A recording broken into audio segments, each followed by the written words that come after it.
the one thing I was very adamant about in the design and the construction of this new lab is I wanted it to be a representation of what a small county family-owned meat processing facility here in Kentucky would be like. Oh, okay. Yeah, that was my goal.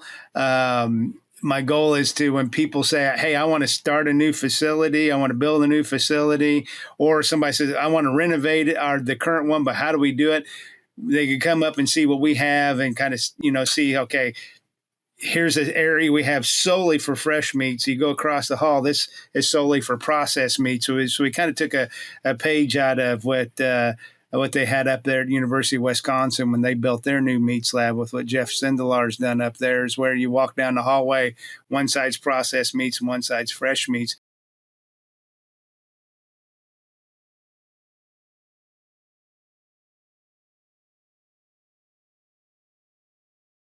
Welcome to the Beef Podcast, brought to you by Wisenetics. I'm one of your hosts, Brandy Buzzard, and it's my pleasure to bring you the latest trends and issues from the best and brightest minds in the beef industry. Today, we are once again joined by Dr. Gregg Rentfrow, professor and extension meat specialist at the University of Kentucky. He earned his master's in meat science from the University of Illinois and his Ph.D. in meat science and muscle biology from the University of Missouri. And he has worked in the meat science industry through education, coaching, research, and extension for more than 35 years. Dr. Rentfrow is a veteran of our show, and I'm excited to catch up with him because it's been about a year since he's been on the show. So with that, we'll get right into it. Welcome back to the podcast, Dr. Rentfrow. How are you doing? I'm doing good. It's always good to come back as well. So you were so highly requested to come back. We had to get you back on. To start off with, though, not everybody will have heard your podcast episode from last year. So if you would just bring us up on your background, how you got started in the meat industry, and your long and successful career so far. Yeah, well, like you said earlier, I had my bachelor's and master's from the University of Illinois, so I'm a native of Illinois. I didn't know I had an accent until I moved to Kentucky. They tend to say I sound like a newscaster, but no, I actually started in the grocery business, and when I was 16 years old. My dad, who is now a retired ag teacher, he made the comment that it was time for me to find a real job that didn't involve walking beans, roguing wheat, or detasseling corn, which is what Central Illinois kids, growing up in their early teenage years did. And so I went to work for a grocery store. And I tell you, this is how old I am, Randy. When I worked at the grocery store, they actually checked your groceries out for you, and we bagged them in paper bags, whereas now you have to check yourself out and put in plastic bags. And so I was 16 when I was almost 18 when they moved me back to the meat department, and that's where my meat industry began. My experience there as a retail meat cutter for about 14 years, and then decided that it was time to continue my education, bachelor's, master's, Illinois, Ph.D. in Missouri, and here I am at the University of Kentucky. So. Well, that is, I do remember the days when the grocery baggers bag your groceries. We had an IGA in our small town. I don't know if they had IGA in Kentucky. Yeah, that's right. That's exactly where I grew up. IGA, International or Independent Grocers Association. I think that's what it stands for. And I remember the IGA, they would carry your groceries out for you. And my grandma worked there for a while as I believe as a checker. So we would go in and see her. And so, yes, I remember that. When I go to the grocery store, I still like to get paper bags. The small grocery store in our town is different. And I will get paper bags because I like having those to put cold stuff in. Stuff like that. I'm with you, but I always throw that in there because my students, they're Generation Z, maybe Generation Alpha now. And when I say certain things, I've realized I'm getting really, really old. Like the other day in class, I mentioned something about the Big Lebowski. I made a Big Lebowski reference, and not a one of them knew what in the world I was talking about. So I gave them an assignment, and they have not watched the Big Lebowski yet. I'm like, how can you not watch the Big Lebowski? Well, I will say I haven't seen the whole movie, but I get a lot of the references that come from it. But I haven't seen it I haven't seen the whole thing, but some of the references Yeah, the dude abides. The dude abides. so that's great. Well, I don't think that I've asked you this the last episode, but like, was there, when your dad told you to go get a vocation that wasn't, walking cornfields what was it specifically that drew you to meat science? Like, was it you enjoyed the meat cutting when you were in the store? Like, what kind of got you on this pathway? Yeah, no doubt. I was just doing it as a part-time job, after school job. And I originally was going to follow in my dad's footsteps and be an ag teacher. And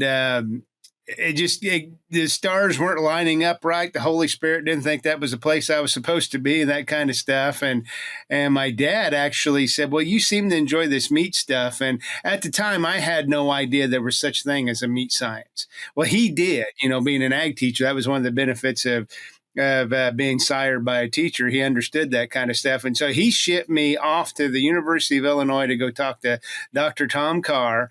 And I talked with him and got a chance to meet him and Dr. McKeith.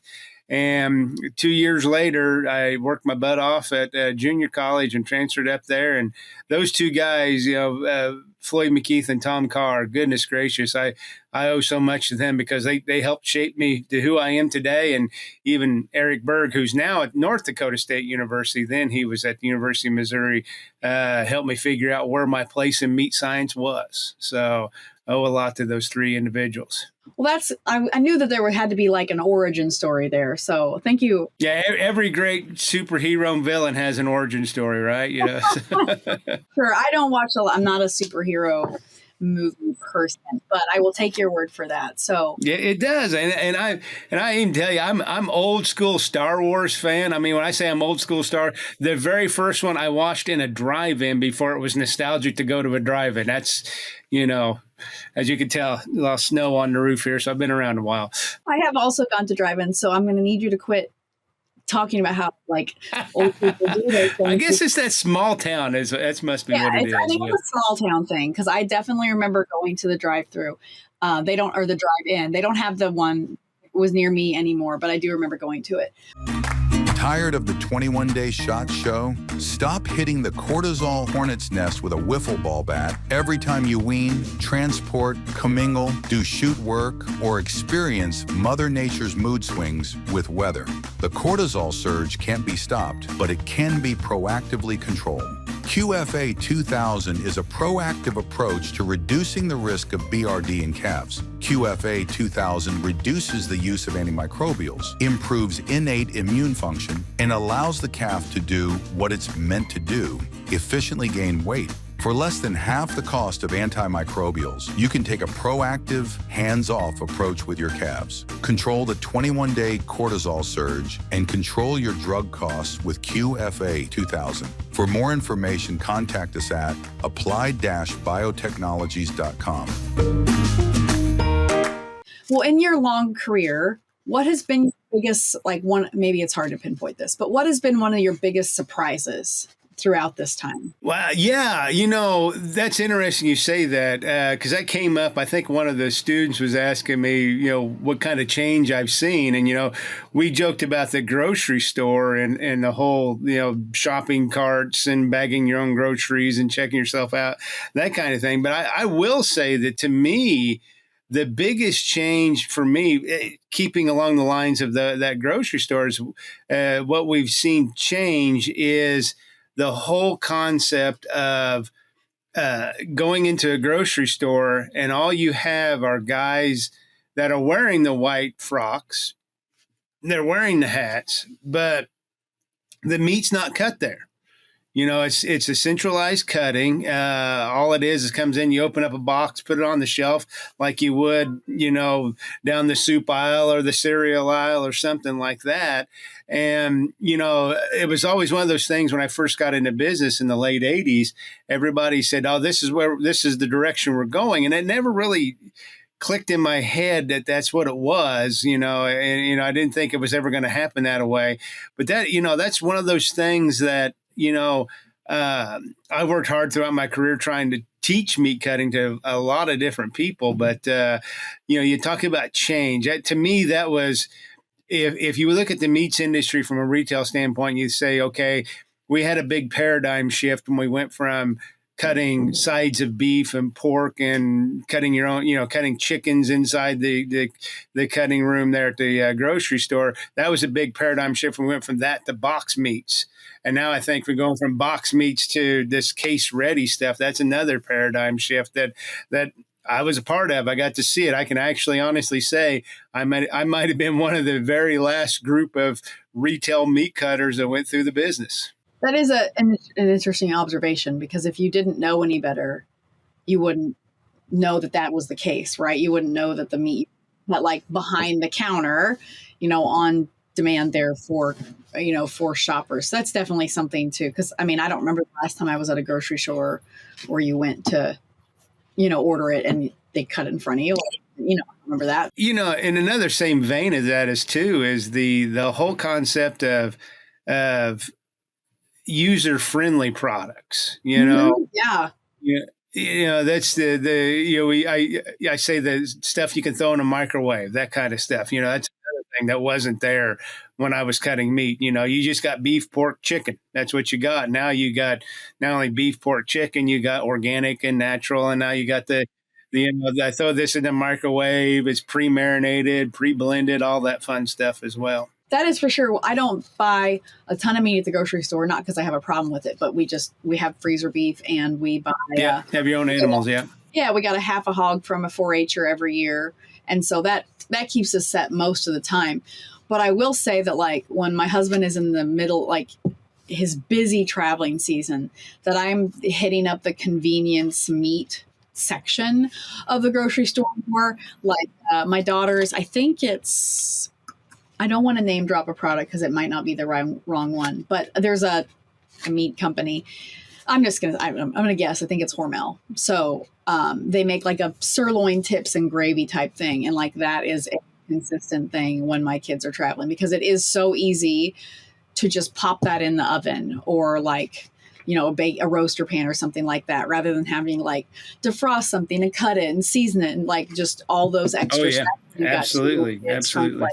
So I do value that like convenience type product. You definitely pay for it, but it is helpful. So I'm appreciative of the development of a lot of those products. So we pay for convenience, Absolutely. Yeah, I usually tell my students, I compare it to the first truck I got to the truck I have now. The truck I have now has the GPS, and it tells me which direction I'm going, the heated seats, the cooled seats, the heated steering wheel, all that. The first truck I had was my dad said, don't drive it in the rain. And it wasn't because it was a 16-year-old driving in the rain, because there's a big hole in the floorboard and you're going to get wet. So. I thought you were going to say something about roll the window down type thing. Well, that too. Yeah. I missed that. I miss rolling the window down, My adolescent years, I was the remote control for the TV. Oh, yeah, same. I do remember that as well when I was very young. So, or I was in charge of when we got the remote, I had to get up and find the remote. So I do remember that. Yep, I'm with you. Speaking of meat science and labs and departments and things like that, like I said, it's been a year since we spoke, but is there anything new and exciting happening with you, at the University of Kentucky? What's going on? Well, we are in the process. We're building a new meats lab. It's called the Meat and Foods Industry Advancement Center. We started with probably when we started talking last year, we were still, kind of doing the schematic of where everything was supposed to go and how we wanted the place to look. And now we've not only broken ground, but they're trying to get the ceiling and the roofs on and everything, because it's going to turn cold here pretty quick, and they're going to want to work inside, and where it's not located on campus, it's located at our farms in Versailles, which is about a half hour away. So when you get out there and on the farm, there's not a lot to stop that wind. So I've been out there where it's been pretty windy and pretty chilly on some of these mornings. Whereas you come here on campus, you don't notice the wind because there's so many buildings blocking it, but there's nothing to stop the wind out there. So is it, it sounds, it's a completely new build from the ground up. Yeah, Is there a meat? It is. Yeah. Do you have a meat lab is there one on campus right now that you guys have been using for a long time, or is this like the first thing? So this new one, we're moving in July.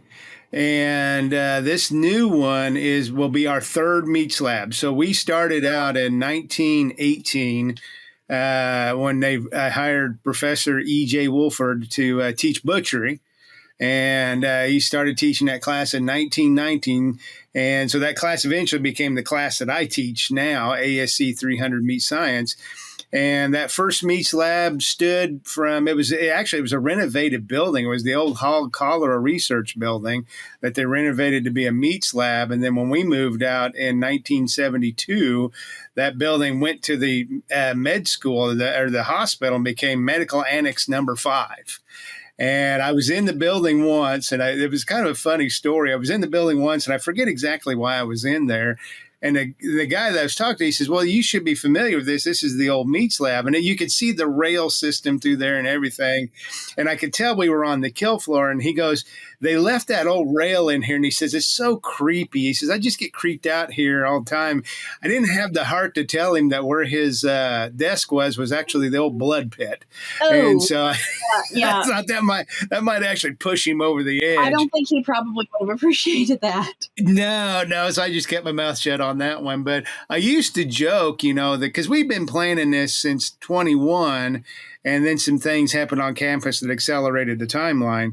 But I used to joke that the second meat lab that we're in currently, which is in the building I'm talking to you from, it was the first meat lab was going to outlast the second meat lab. But 2 years ago, that building got torn down to make way for the reason why we're moving. I say we're getting a new meat lab. We're actually getting a whole new ag campus. Oh, wow. Okay. So we're busy.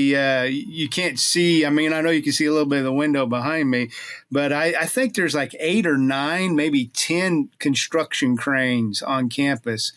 And so what spurred this on, and so like I said earlier, we had been planning this, and what accelerated the timeline was over my shoulder is the hospital. And UK healthcare is a monster. I mean, it's beyond a monster. It's a Leviathan, if you will. They decided to expand in 3 directions, and guess who's in the way of the southern direction? You, I think. And so, yeah, they're tearing down all of our buildings. So the building I sit in is the W.P. Garrigus building. Across the mezzanine from me is the which is Ag North, and so that houses all of our administration. And so they're tearing these 2 buildings down to expand the hospital. They're renovating. This is how universities can be a little weird when you deal with them. They're renovating a building on Middle Campus. It's the old Ag Experiment building, and it's called a renovation because there's 2 walls that are historical. They left those up and then gutted everything else. But so if you leave these 2 outer walls up, that becomes that's a remodel and not a rebuild, And so across the street, there's 2 buildings being constructed as we speak, and plus the new meats lab that's off campus as well. Oh, that's funny. That's an interesting. It's an interesting way to use semantics to keep things going. Okay, I'm understanding now. The new ag campus and then the meat lab is different from that. So what does that mean for your department and your research? Like, is this going to give you guys? Is it bigger? Is it going to give you guys more opportunities? More grant partnerships, possibly? Like, what does it mean for your department? All the above. We're going to be a standalone building. There's not very many meat labs that are standalone left anymore. We not only standalone, it's a 32,000 square foot building. I used to tell my associate dean for research, I said, we didn't really get concerned about food safety in the meats industry until the 90s after the incident with Jack in the Box. And then the animal handling, the humane, natural, instinctual movement of animals, probably the early 2000s, and we really started to focus on that. And the current meat lab was opened in 1972, so before a lot of that stuff. And so that allows us to correct some of the things we couldn't kind of grow with and expand with because of the limitations we had.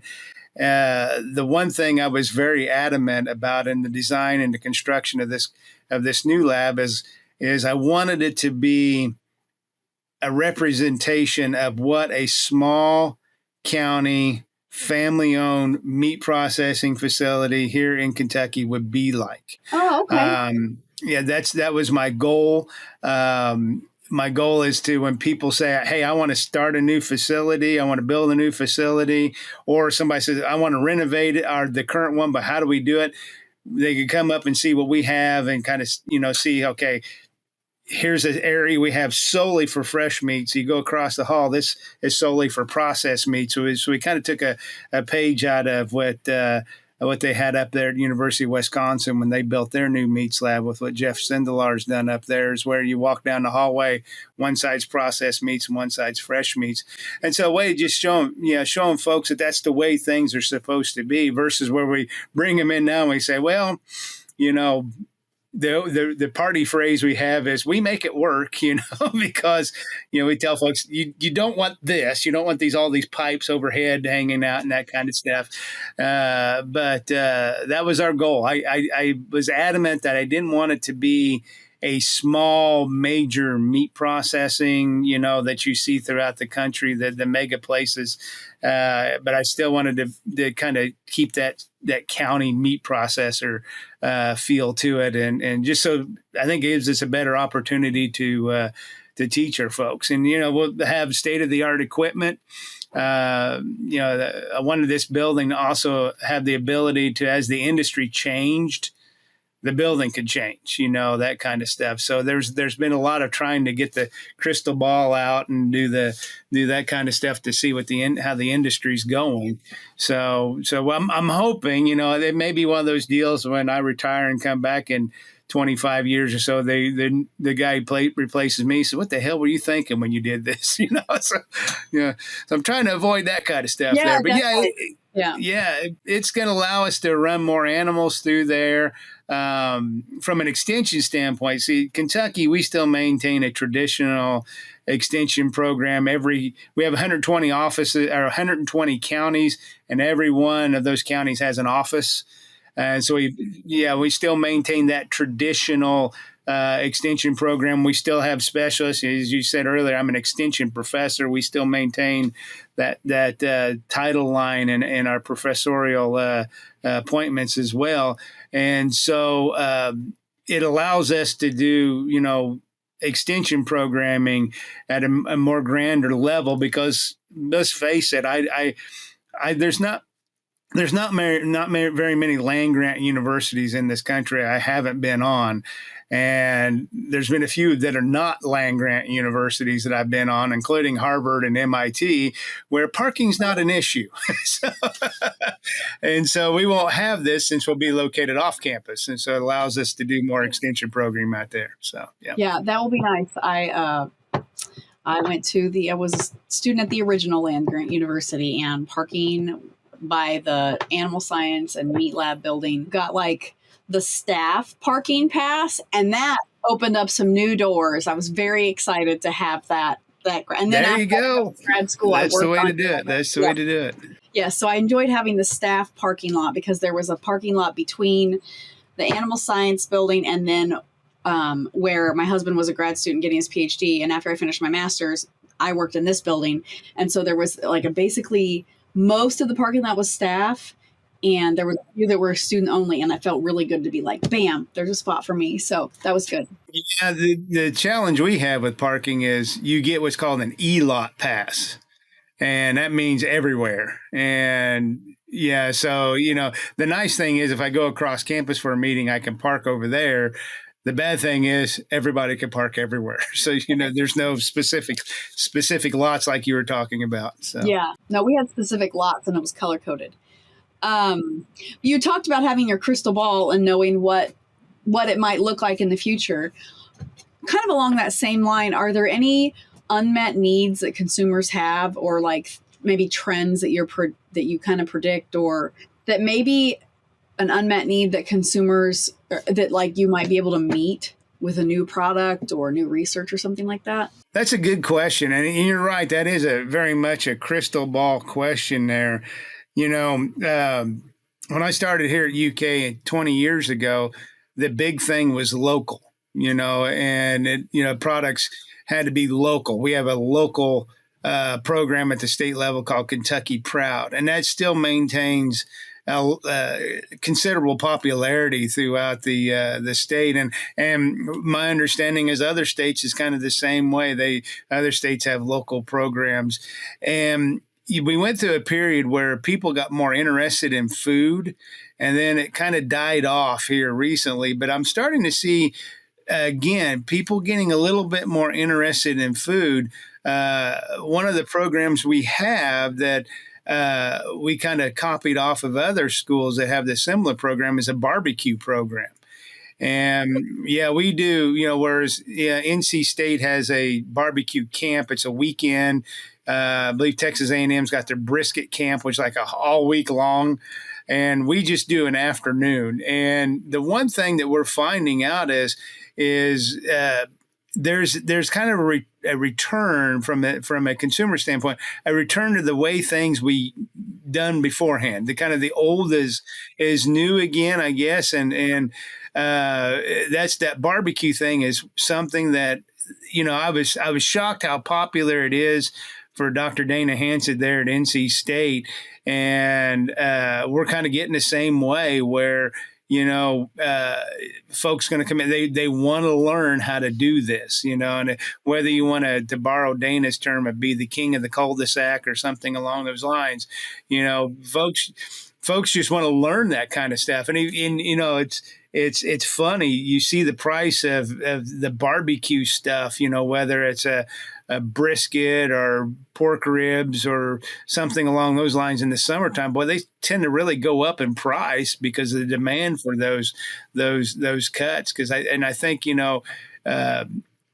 it comes back to us if we think the old is new again is the way to go. Then I wonder if we don't need to go back and start teaching people how to cook again. Well, yeah. We used to have the Food Network used to be really, really popular, and it's kind of fallen out of popularity there. But it'd be interesting if we start teaching people how to cook again. So I think that's fair. I do think, though, that along those lines, I think COVID helped people with that a bit. Like it did. It really re-sparked that as well.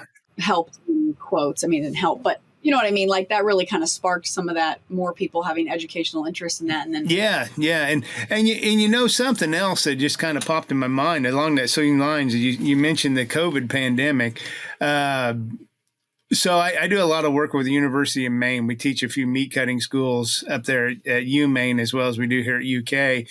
And one thing I started seeing up there that I'm starting to see here as well is the off the grid do-it-yourselfers, and the homesteaders, exactly. And I don't know about you. If I'm going to live off the grid, I'm sure not going to do it in Maine. It's too cold up there to live off the grid. But I don't know. There's a program I teach at this program. They have it every year. It's in conjunction with Purdue University, Ohio State, and here us at UK called the Homesteader Program. So that's one of those things that maybe that's a wave of the future. I have no idea. But I think that, again, you talked about the pandemic. That's why it popped in my head, is maybe that's one of those things that's spurring things on too. Yeah, I think that's probably a kind of all, connected to some way. But I know that you're not on social media, but there's also a lot of people on Instagram and TikTok that are learning to cook there. You follow people who create recipes or are doing kitchen hacks or things like that. And so social media, I believe, is contributing maybe to hopefully to people learning how to cook and appreciate more where their food comes from. I know I have a kitchen hack that I put on there about, I'm not a cooking and recipe content person. I do a little bit of that, but it's not like my main way. But I have I have a really delicious beef roast that I posted a couple years ago, and it got over 1 million views of people yelling at me about not putting the lid down, not buckling the lid on your crock pot. But some people that weren't yelling at me about that really like the beef recipe. So there are people learning to cook or that know how to cook on social media. And I believe that that's maybe contributing to it a little bit. Do you have any advice or requests or anything for farmers and ranchers from your perspective as like a meat scientist? Yeah, yeah. I think, our beef industry as a whole, we produce a really, really good product. I mean, folks want to know why are we importing beef from other countries? Well, it's because we can't produce enough crappy beef to meet the ground beef demands is what it is. And so we do a really good job. The challenges that we're having now, and I it's one of those things if I hope that, things have calmed down, but, going back to that whole thing at the beginning of the episode, the retail cutting stuff, boy, these cattle are getting bigger and bigger and bigger because we got 9 billion people to feed, and I had a conversation with I won't say it online here, but a very large retailer here in the state of Kentucky and nationwide as well. Chuck roast, big. And I said, yeah, you got an issue, because I was in one of your stores and a chuck roast was $35, and it was hanging over the edge of the tray. And so, yeah, we got to get cattle that size because we got all these people to feed, but not so much with the beef industry on the animal husbandry side, but mainly on my side in meat sciences. We've done a really good job in the last, 15 to 20 years of reimagining how we cut up that beef carcass. And now may be one of those times where we break tradition. And like I told this company, I said, there's nothing wrong with the roast is like this, is cutting it in half to make it not only fit the tray, but to not be so big. That was an old trick we used in retail, is if we wanted to, we knew nobody was actually going to look at the price per pound. They look at the total price, So one of the tricks is make things a little bit thinner, make them a little bit smaller, so that total price is down there. But like I told them, I said, the reason why that thing was $35, $40 at chuck roast is because it was 4 or 5 pounds. The average family is only 3 or 4 people, and so there's nothing wrong with cutting that in half, and that still fits into the better into the budget for folks. Because let's face it, I mean, we were kind of joking about this before you hit record on this. Is the beef prices are high, and that's one of those ways of trying to reimagine how we cut that. Well, as like I said earlier, the box beef, how we recut that to make sure that we keep that price down. Yeah, for sure. That prompts a couple things. Is how big those are, because you get into so many thoughts here. So if you get a roast that size, it doesn't usually fit in like your average size crock pot. No. You're not able, or maybe you can squeeze it in there, but you don't have room for any potatoes or carrots, or like if you're going to I make crock pot beef and noodles that are really good, but I'm not going to have room for the noodles if I got a 5-pound pot roast. So that comes into play, is fitting it in there, but also that's an opportunity, in my opinion, for some of that food education we were talking about. It's like teaching people about meal planning. So if you go buy the 5-pound roast, okay, you can cook the whole thing, and half of it can be, or even a third can be for vegetable beef soup, and a third of it can be for beef and noodles, and a third of it can just be the pot roast that night. So there's some educational, I think, opportunities there about not wasting you're absolutely food, right. and still getting everything out of it. And like when I worked at NCBA, we had this whole thing about like planned overs and things like that. So I think there's opportunities there, but you have to reach people in the right space for it, probably. Yeah, you're absolutely right. Because I remember Dr. McKeith and I, when I was a grad student, were talking about it. He said, well, just cut it in half. And I said, the average consumer, that doesn't click in their head that you can do that kind of stuff. We were talking about sirloins then, and sirloins were big then, and now they're just monstrous, And so the average consumer, that doesn't click in their head that they can cut that in half. They just see that sirloin in that pack. That's one serving size, And then maybe folks like your husband and myself, that's a serving size, but for people who, like yourself, the ladies, it's too big, it's too much. And so they shy away from it. I am a self-proclaimed meatitarian. So I will pass on some of those greener things and go for more steak. So But you're right. Like a sirloin these days, like when we get them from we get our cattle process and get them back. Like I have almost a 9-year-old child, a 4-year-old, my husband and I, and we can pretty much get by on one sirloin steak when they come out. Yeah.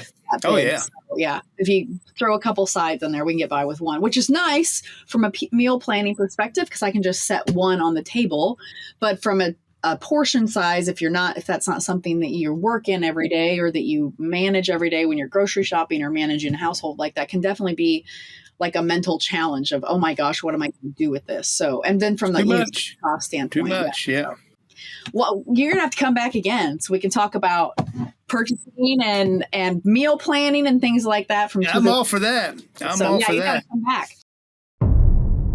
It's time for our famous 3. Is stress affecting your bottom line? Even routine handling, inclement weather, weaning, and dietary changes can significantly lower the rumen pH, causing cortisol levels to spike.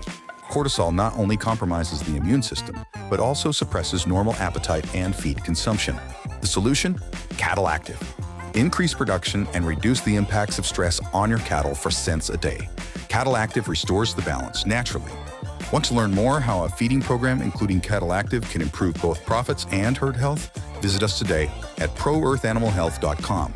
Be proactive with Cattle Active. I'm going to transition to our closing questions. I already told our audience that I'm not asking you the exact same one. So usually I ask about what is your favorite beef resource, but this time I'm going to ask, because I know I didn't ask you last time, but what is your favorite cut of beef? I'm going to go a different direction than what normal people do because you probably heard ribeye, strip steak, and all that 10,000 times. There is no normal. We're all individual human beings. There is no normal. No normal. Okay. So the one thing that I have discovered a few years ago that I absolutely love and our ability to try to replicate that down in the meats lab, especially with our barbecue classes, is the brisket, and then you take the point off that brisket and you make burnt ends. Oh yeah. And if you got your Kansas City cup there. Yes. Oh man, those places in Kansas City that do burnt ends. That's one of the things we do with with our barbecue basics course is we take a trip. We're going to take you to Texas for brisket, and we're going to go to Memphis for ribs, and North Carolina for pulled pork, and then we stop in Kansas City for burnt ends. Now the cool thing is we never leave the parking lot, So. Yeah, we do. I call myself like an honorary Kansas Citian because I only live like 45 minutes from there. And my mom is from there. And so we visited my grandparents there a lot when I was growing up. So I'm like I just say honorary Kansas Cityan. And our barbecue, our barbecue was very, very good. Gates barbecue, that's good stuff. Yes, and I just promoted good. Somebody, didn't mean to. That's all right. It's okay. They will probably never hear about this, sadly, but they should. You say that. Good. It is great. So, all right. Well, burnt ends. That's good. I'm going to have to work this in for everybody. I think this needs to be a question for everybody, not just you. So. Moving on. What is your favorite non-beef, meat, or cattle-related book, or one that you're reading right now? But right now I am reading Charles Dickens' A Christmas Carol. It's kind of a tradition I've had for the last couple of years. I think everybody knows the Christmas Carol. They know Ebenezer Scrooge and the Three Ghosts and so on and so forth. But I wonder if anybody's actually ever read the book. We know the story, but reading the book, and so it's fun to read the book. It's a little bit of a challenging book to read because it was written back in the 1800s, and so there's a lot of slang and vernacular that's from there. But it's fun to read it, and then. And everybody wants to know, well, okay, you've read the book a couple of times. Is there a movie that's the closest to it?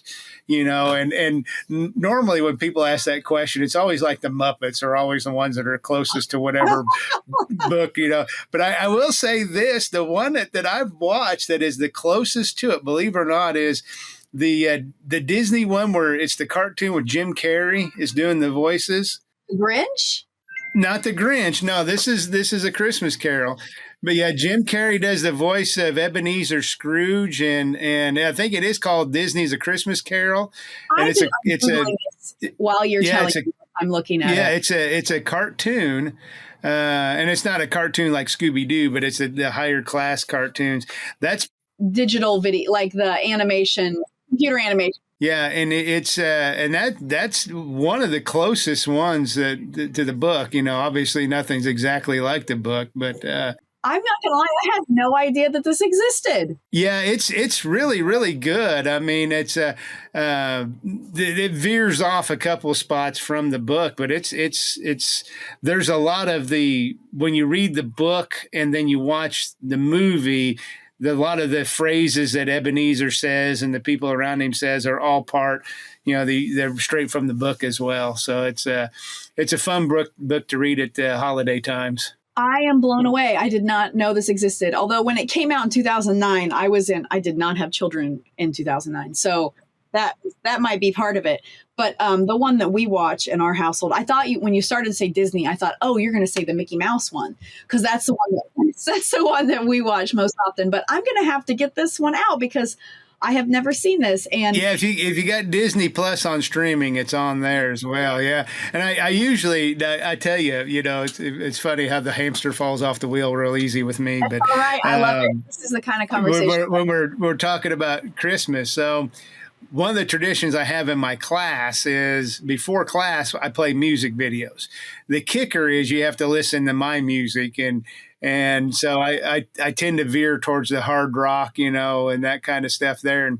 And next week when we get back from break, I'm gonna play a music video. I'm gonna say, okay, this person, all right, this group, what do they have to do with Christmas? And I always play The Pretty Reckless is the name of the band, and the singer of The Pretty Reckless is Taylor Momsen. And everybody's like, I said Taylor Momsen played Cindy Lou Who in The Grinch. And Cool. She's got one heck of a voice. She's, you know, and she just released here not too long ago, Pretty Reckless Christmas, and she ends up doing a duet with her 7-year-old self from the movie there. So it's my gosh, it's really cool. But you know, we always think of, you know, Cindy Lou Who as forever being 7 years old. And now she's, you know, she's over 30 years old and her lead singer of a hard rock band called The Pretty Reckless. So that's funny. I will have to look that up. So Taylor, if you're listening to this, hit me up. I love to have an autograph and picture. Well, I love that. And now I'm definitely going to check out that version of the Christmas Carol. So as soon as it's like 10 p.m. on Thanksgiving night, 10:01 is Christmas season. So, well, I'm one of those that you know, the miracle that happens on the 31st to the 1st of November, you know, at midnight when it's, you know, prior to midnight, it's all ghosts and goblins, and at stroke of midnight, it's Christmas Carol. So I'm one of those. I've just decided you just skip Christmas over starts November 1st. Yeah. Thanksgiving needs its own, and I'm a Thanksgiving person because I love food. So I'm all about Thanksgiving and pumpkins and things. So, but I do love Christmas too, but I make it wait until Thanksgiving. we already have plans. Like I've already told my daughters, my husband, like we always get the tree on Thanksgiving weekend when we're home. So like Saturday of Thanksgiving weekend, my husband will watch the Ohio State Michigan game, and then we will go get the tree, and then we'll go to the Christmas parade that night. That's that.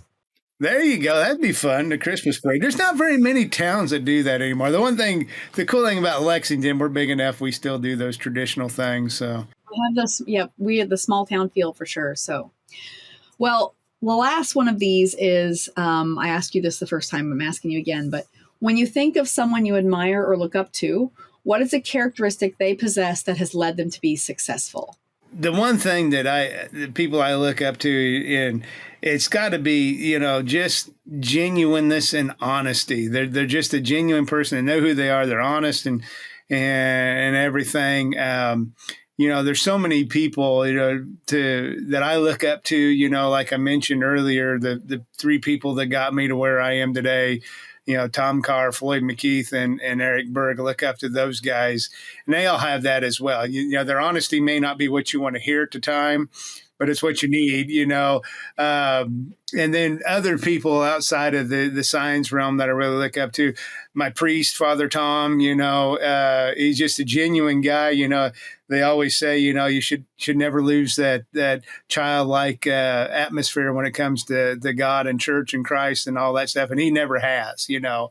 So I always look up to him as well. So somebody that I admire as well. And then last and certainly not least, same thing along the church realm. That we had to annoy Father Tom this last Sunday, but my deacon is in the meats industry as well. And so my deacon Tony Fritz, he works for a very large restaurant company, and so we're in there talking about, you know, the meats and, you know, how he used to do, you know, work at the Ottumwa, Iowa plant and giving tours and the kill floor, and you know, and Father Tom's over there going, we got to get started here, you know. So Yeah, that's funny. That's a fun, we got souls to save. We can't talk about meat. So. Insider conversation. Yeah, I know exactly where Ottumwa, Iowa is. By the way, that's yeah. That's where Radar O'Reilly's from. So there you go. Well, that is all the questions I have, and probably time. We have probably butted up against our tangential conversations for one day, which I have thoroughly enjoyed. And I was serious about you needing to come back. And I so appreciate you joining us again today. If listeners have questions for you about meat science or muscle biology or the University of Kentucky, where can they do that? Where can we send them? Yeah, well, obviously, if you go to www.uky.edu, that's the homepage for the University of Kentucky. You can always contact me via my email, which is my name, Gregg Rentfrow @uky.edu. Again, thank you so much for being here, Dr. Rentfrow. I so thoroughly enjoyed this. You do the same. Thank you again. I hope our paths cross. And if you do make your way to Kansas City, please let me know, because I'll jet up there and have some good barbecue. Well, I've got a former student in that area too that I miss seeing her as well. I like to see her and her family too. So yeah, well, keep us in mind. And to our audience, we will meet you back here next week on the Beef Podcast presented by Wisenetics.